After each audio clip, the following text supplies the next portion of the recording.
Hi friends, എല്ലാവർക്കും നമ്മളുടെ പുതിയൊരു വീഡിയോയിലേക്ക് സ്വാഗതം. ഇതിപ്പം ഒരുപാട് നാൾ കഴിഞ്ഞിട്ട് ഏതാണ്ട് ഒരു മാസം മിച്ചമായി ഞാനിപ്പോൾ ഒരു വീഡിയോ ഇട്ടിട്ട്. അത് കഴിഞ്ഞ വീഡിയോയുടെ കണ്ടിന്യൂഷൻ തന്നെയാണ് കേട്ടോ ഇത്. നമ്മൾ ഗോവയിൽ പോയതിൻ്റെ രാവിലെ തന്നെ ബ്രേക്ക്ഫാസ്റ്റ് ഹോട്ടലിൽ നിന്ന് തന്നെ കോംപ്ലിമെൻ്ററി ആയിരുന്നു. അവിടുന്ന് തന്നെ ബ്രേക്ക്ഫാസ്റ്റ് കഴിച്ചു. അതിനുശേഷം അവിടെ നിന്ന് നമ്മളുടെ ഇന്നത്തെ യാത്ര പുറപ്പെട്ടിരിക്കുക.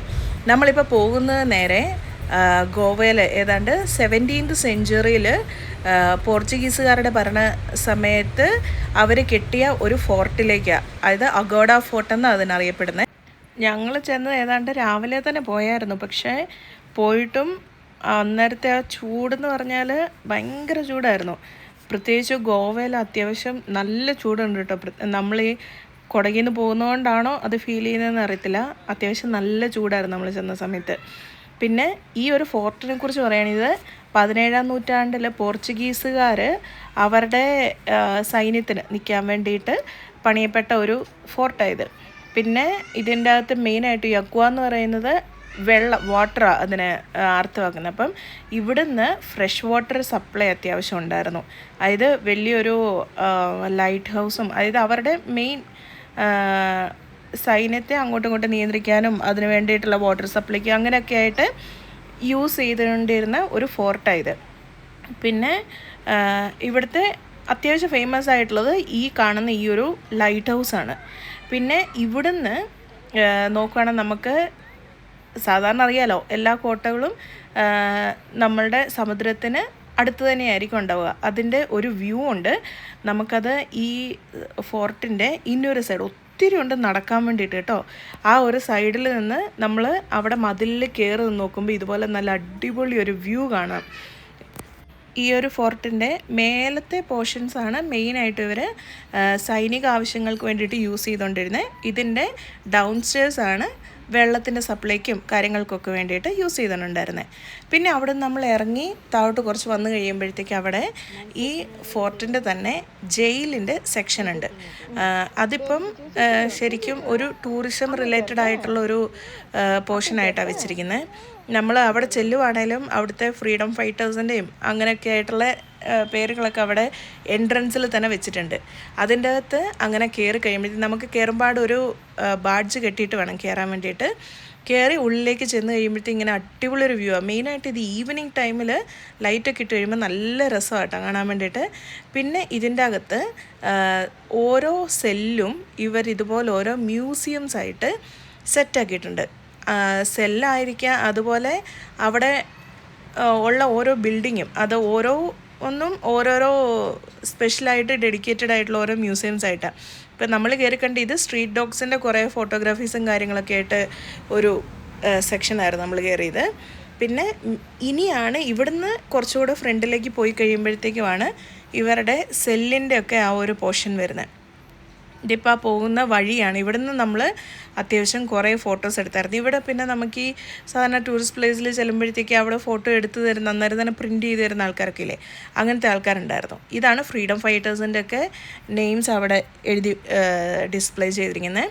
ഇവിടുന്ന് ഉള്ളിലേക്ക് കയറുമ്പോഴത്തേക്കും നമുക്ക് സെൽസ് കാണാൻ പറ്റുന്നത്. ഇത് ചെന്ന് കഴിയുമ്പോഴത്തേക്കും ഓരോ സെല്ലിലും ഓരോരോ രീതിയിലാണ് അവർ ഓരോ ഇൻഫർമേഷൻസാണ് കൊടുത്തിരിക്കുന്നത്. ഇത് അതിൻ്റെ അകത്ത് ഒരു ചർച്ച് ഉണ്ടായിരുന്നു. ഒരു സെല്ലിൻ്റെ ഒരു പോർഷൻ്റെ അകത്ത് ഒരു ചർച്ച് ഉണ്ടായിരുന്നു. അതും അന്നത്തെ എനിക്ക് തോന്നുന്നത് പോർച്ചുഗീസുകാരുടെ ചർച്ചും കാര്യങ്ങളൊക്കെ ആയതുകൊണ്ടാണോ എന്നറിയത്തില്ല, നമ്മളുടെ അന്തോണീസ് പുണ്യാളൻ്റെ പള്ളിയായിരുന്നു അതിൻ്റെ അകത്തുണ്ടായിരുന്നത്. ഓൾമോസ്റ്റ് ഞാൻ കണ്ടിട്ടുള്ള ഇവിടെ ഈ കർണാടക അതുപോലെ ഗോവ ഇങ്ങനെ ഇവിടെയൊക്കെ സെയിൻറ്റ് ആൻ്റണിക്ക് ഒരുപാട് ഇമ്പോർട്ടൻസ് കൊടുത്തതായിട്ട് കാണുന്നുണ്ട്. ഇതിപ്പം ആ കയറി ചെന്നതിൽ ആദ്യം കാണുന്ന സെല്ല്, ആദ്യത്തെ സെല്ല് എപ്പോഴും അവർ പണ്ടതെങ്ങനെയായിരുന്നോ ആ രീതിയിൽ തന്നെ അവർ അതുപോലെ ഒഴിച്ചിട്ടിട്ടുണ്ട്. അതിൻ്റെ അകത്ത് നമുക്ക് വേണേൽ ഫോട്ടോസൊക്കെ എടുക്കാം കേട്ടോ. പിന്നെ ഇതാണ് നെക്സ്റ്റ് ഞാൻ പറഞ്ഞ ചർച്ച്. പിന്നെ അതിൻ്റെ അപ്പുറത്തോട്ടും അവർ പണ്ടത്തെ ആ ഒരു പോർച്ചുഗീസിൻ്റെ കാലഘട്ടത്തിൽ യൂസ് ചെയ്തിരുന്ന ഓരോ കാര്യങ്ങളൊക്കെ അവിടെ ഡിസ്പ്ലേ ചെയ്ത് ഓരോ സെല്ലുണ്ട്. അതൊന്നും ഞാൻ ഡീറ്റെയിൽ ആയിട്ട് ഫോട്ടോ എടുത്തിട്ടില്ല, വീഡിയോ എടുത്തിട്ടില്ല. പിന്നെ അതിൻ്റെ പുറത്തിറങ്ങി ഇപ്പുറത്തോട്ട് വന്നു കഴിഞ്ഞിട്ടുണ്ട്. ഇവിടെ ഒരു കഫേയുടെ ഒരു ഏരിയ ഉണ്ട്. ഇവിടെ നിന്ന് നമ്മൾ പിന്നെ ഫുഡ് കഴിച്ചു. നേരത്തേക്ക് ഏതാണ്ട് ഉച്ചയായിരുന്നു. കൊച്ചിന് അത്യാവശ്യം വിശക്കാനൊക്കെ തുടങ്ങി.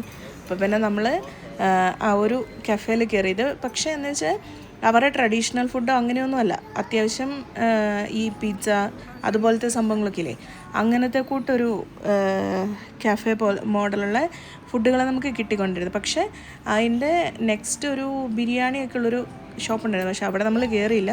നമ്മൾ ഇവിടുന്ന് ഫുഡ് കഴിച്ചു. അവിടെ നിന്ന് ഇറങ്ങിക്കഴിഞ്ഞപ്പോഴത്തേക്കും ഇതാണ് ലൈറ്റൊക്കെ ഇട്ട് കഴിഞ്ഞിട്ടുള്ള ഈവനിങ്ങിലുള്ള വ്യൂ. പിന്നെ അവിടുന്ന് നേരെ നമ്മൾ ഡ്രൈവ് ചെയ്ത് പിന്നെ നേരെ റൂമിലേക്ക് പോവുകയാണ് ചെയ്തത്. റൂമിൽ ചെന്ന് കഴിയുമ്പോഴത്തേക്കും നമുക്ക് ഇന്നത്തെ നൈറ്റ് വീക്കെൻഡ് ആയിരുന്നു. അപ്പം വീക്കെൻഡ് അവിടെ അവർ തന്നെ ഒരു പൂൾ പാർട്ടി പോലെ അറേഞ്ച് ചെയ്തിട്ടുണ്ടായിരുന്നു. കുറേ മ്യൂസീഷ്യൻസൊക്കെ വന്നിട്ട് അവിടെ മ്യൂസിക്കും അത്യാവശ്യം പാട്ടും പാർട്ടിയും കാര്യങ്ങളൊക്കെ ഉണ്ടായിരുന്നു. അപ്പം ഇത് അതിൻ്റെ ഒരു പോർഷൻ.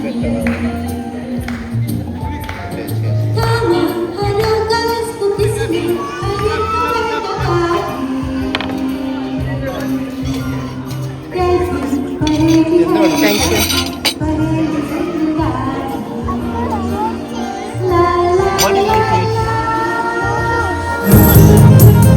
Dame paso se आए हौली हौली जिंदगी होठों पे कुड़ी चढ़ा के हम ताले लगा के चल तुम सुतरा के चुप के गाए आदि आदि बाबुले आजा दिल की बात थोड़ा सा तेरा सा होगा थोड़ा मेरा भी होगा अपना